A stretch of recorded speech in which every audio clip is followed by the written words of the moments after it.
So now I would like to ask the last speaker for this panel, Bruce Fein, who is a constitutional lawyer, and he used to be the former Associate Deputy Attorney General under President Reagan. And I think he will give us some insights of what the thinking was then and why we need to have some of this today.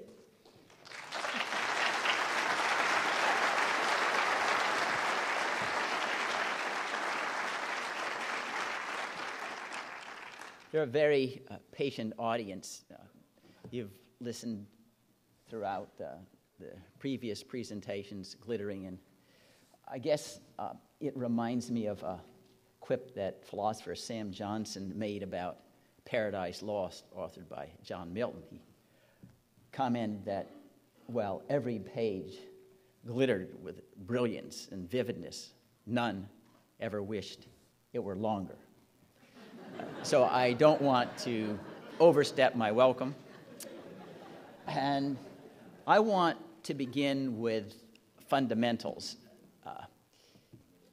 And we can make an observation about things that were happening contemporaneously with Strategic Defense Initiative, things that have happened afterwards with regard to the state of the world, ask questions about what is civilization itself and how we can go forward in our own lives to try to preserve civilization as opposed to what I consider are self-destructive values today that has brought us to the brink of self-destruction. This is commented by a great historian that great nations destroy themselves from within before they are ever destroyed from without. But before I get into these more fundamental questions, let's just think about 1983. That's the announcement of SDI by the president. But at the same time, the same year, we also had our troops in Lebanon, military barracks who were bombed. We had the embassy bombing. We withdrew, the invasion of Grenada. At the same time, we were supporting Saddam Hussein in his 8-year war against Iran, even though he was using chemical weapons and shooting rockets into civilian cities. Shortly thereafter, in 1989, we had the invasion of Panama. In 1991 was the Iraqi War. This was after the Soviet Union had disintegrated, followed by the war in Bosnia, then Kosovo a few years later, all unconstitutional wars. 9/11, the war against Iraq again. Now it's had about its 10th anniversary, spending $2 trillion, losing 4,000 men to have a country that's now allied with Iran and Syria and betrays no symptoms of becoming a democracy.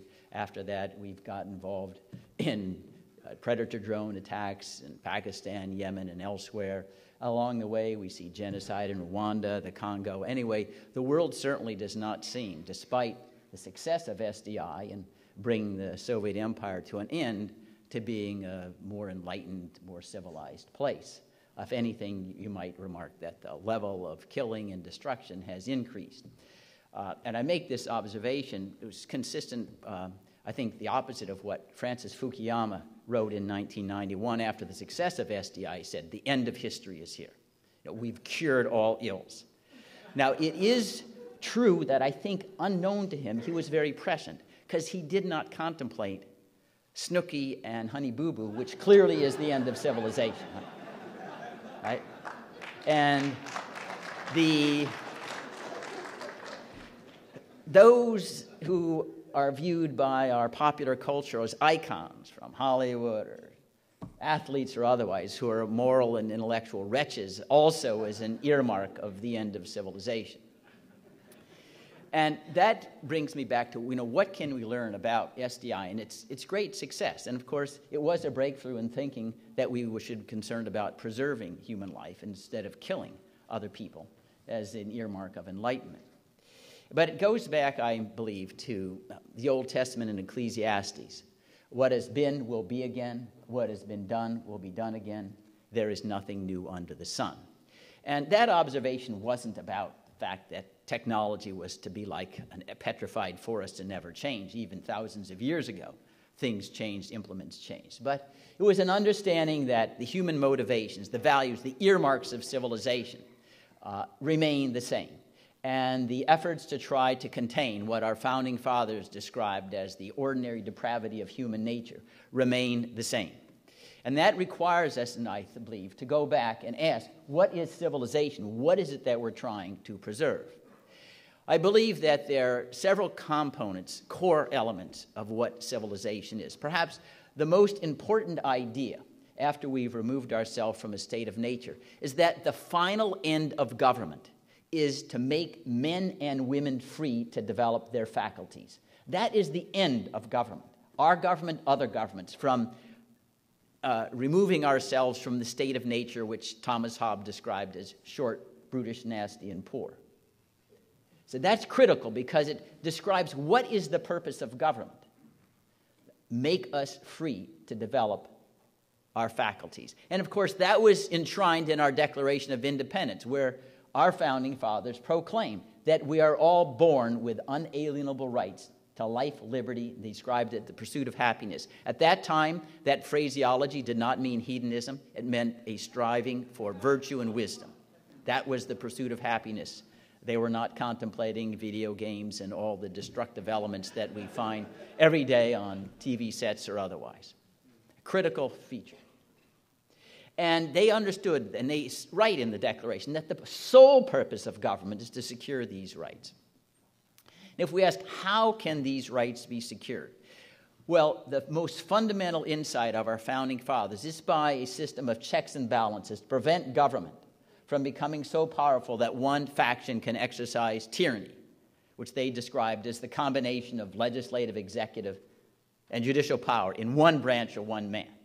It might be said, for those who are not at all exaggerating, that at present we live with a system where the occupant of the White House gets to play prosecutor, judge, jury, and executioner to kill an American whenever he decides in secret that that person is a danger. Certainly a combination of authority that would have shocked the founding fathers and said, this creature is vastly more dangerous than King George III, who we fought to overthrow.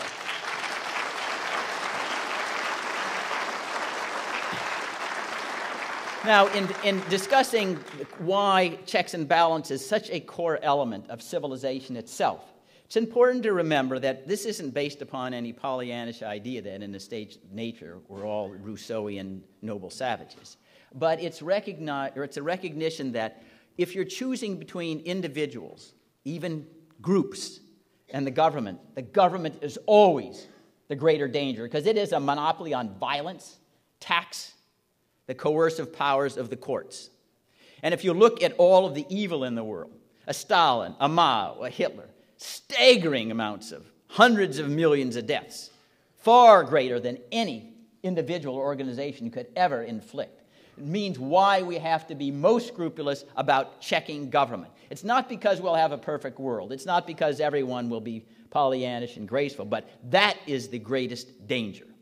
Unchecked government power, including our own. This idea that we somehow are exceptional, our DNA is all angelic, and the other guys is all evil. You know, we didn't study this in biology, but hey, that was the secret Rosetta Stone of our DNA. It's all angelic. Right? Causes other people to become angry and resentful. Who likes somebody boasting they're the moral superior of anything else on the planet?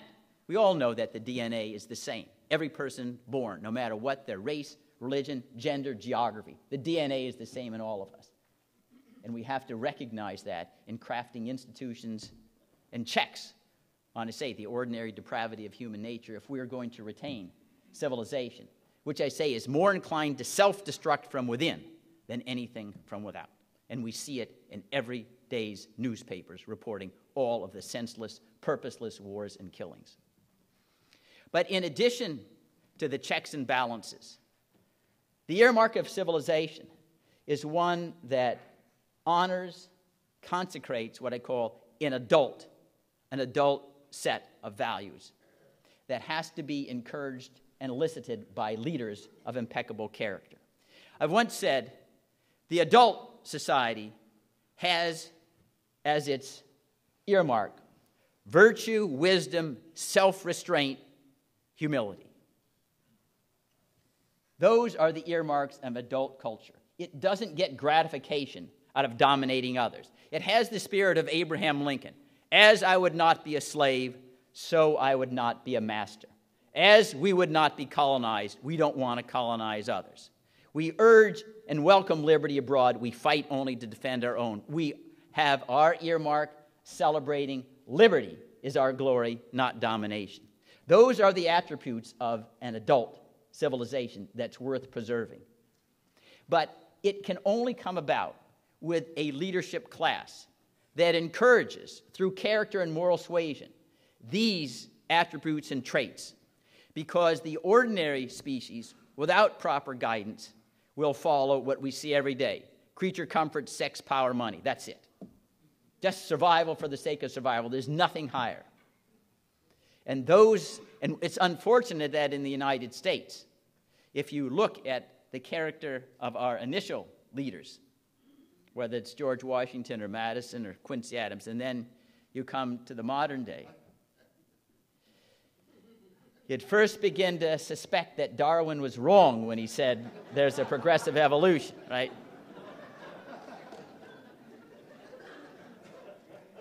Can trust me, I've read what they wrote at that time. You read the writings of Washington, Madison, Jefferson, John Adams, the debates of the first Congress, and you look at white presidential papers in the Congress today, you would be convinced beyond a reasonable doubt there has been retrogression. We're moving back to the Cro-Magnon man age.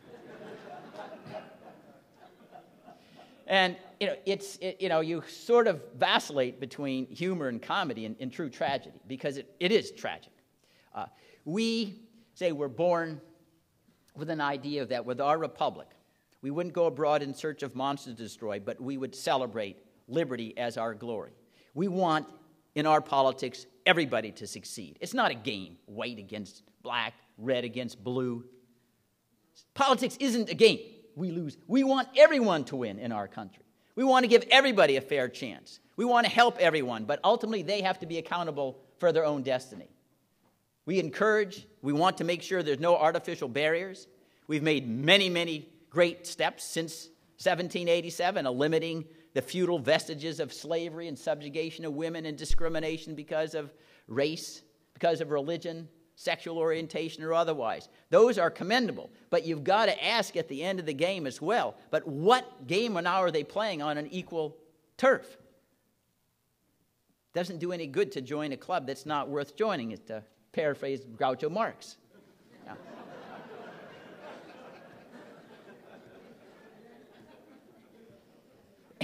And that politics of what I call the juvenile politics of what we have going on in Washington is destroying ourselves. $17 trillion of debt. Just think of that. Put aside all the economic curves going this way or that way, or well, support X or Y, Z. $17 trillion. We want to fasten on posterity, those yet to be born, and say, you pay that money back because we borrowed it to live in a luxurious fashion. Is there anything more morally contemptible? Would you tell your kids to pay back the loans that you borrowed to live a life of luxury? You'd think you were a wretch. And collectively, we just, who cares? Well, some economists will say it'll affect that number. I don't care what the numbers say. What does it say about us as a people, us as a standard of morals to send to our kids and others? That's the test. All these number charts or whatever are meaningless. Whoever thinks of the contribution that the Greeks made to our civilization causes us to ask, well, what was the unemployment rate? Well, how many people didn't have health insurance, Socrates might have been good at his oration for the Athenian jury, but he only had, one yoke or one oxen in his house. It would be just ridiculous even to raise the questions. And that's why I go back to what the larger lesson of SDI is, there are even more fundamental difficulties. It's not at all a deficiency in the general idea of SDI, but it forces us to go back to these fundamentals about who we are as a people. We have to honor our actions, not just because of their instrumental effect, because what they say about us. What they say about us. We don't want to do secret drone killings against people who we have no evidence did anything wrong. because of what it says about us. Maybe they would do that to us. Why are we stooping to their level?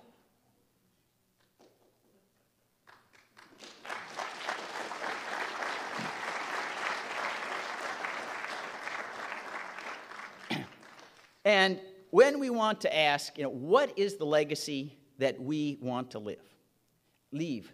Now, our posterity, future generations. We may not succeed in overthrowing the juvenile culture. It's so endemic. It's so pervasive. We can try. That's all. Just like Henry V before Agincourt, we few, we happy few. We band of brothers and sisters. Today, he was still living in sort of antediluvian days of gender discrimination. But that's our task. And even if it doesn't succeed in our lifetimes, our heroic tomb is living in the hearts and minds of the living and those yet to be born, and say, yes, I want to live that way.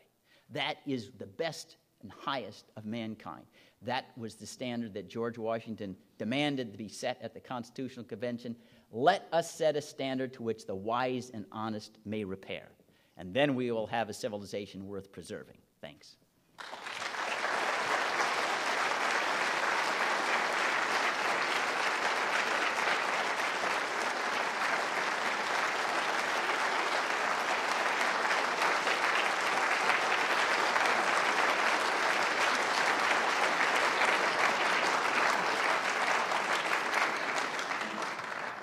Well, thank you, Bruce. I think this was very important to be said.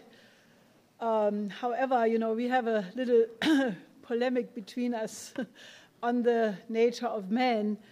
And I think that the Schiller Institute is called Schiller Institute because we believe that the present condition of mankind is not what it will be for eternal future. But that if we move into the space exploration, we will enter eventually a period which our friend Kraft-Ericke used to call the extraterrestrial imperative, which is the idea that mankind, once we start to travel in space, to colonize space, will have to develop a rationality which will get rid of what I call the childhood diseases like greed and all these sins you were talking about. Because otherwise we will not live there, because you cannot go in a spaceship and then have a freak out and be irrational and quit, So I also, want to mention that Kraft-Ericke, who was a absolutely fantastic space and rocket scientist who contributed to the Apollo project, agreed with the Schiller Institute that technology as such is not good or bad, but it needs the education of man, the aesthetical education of man, to deal with that technology for a good purpose, which is why the new paradigm has to be also cultural. It has to be focused on the education of people. Now, I want to open the discussion. We will see shortly a video from the Russian ICMES program, but I hear that the technic people have a couple of more problems to solve. In the meantime, I would like to open the discussion because I think a lot of these things were extremely provocative. So I would like the audience to come to the microphone, which I don't know where it is. Yeah, there it is. Please go to the microphone.